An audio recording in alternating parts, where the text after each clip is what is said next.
Casimero Cuadro Alas versus Uguni naganap na nga para sa 10-rounder Super Bantamweight Division ranking. Pag-usapan natin yan mga kaibigan. Ang former 3-division world champion na si Casimero ay naging agresibo agad sa unang round. Puro mga solidong suntok po ang pinapakawalan nitong si Casimero mga kaibigan. Nagresulta yan sa pagkakakuha niya ng first round.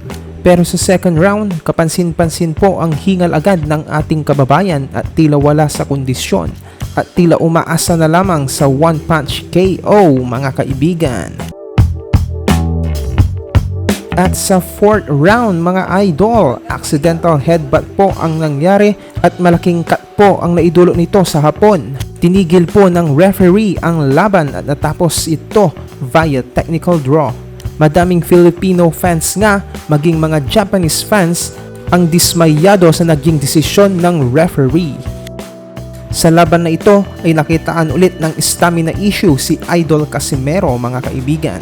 Mukhang magaling na conditioning coach ang kailangan ni Casimero mga kaibigan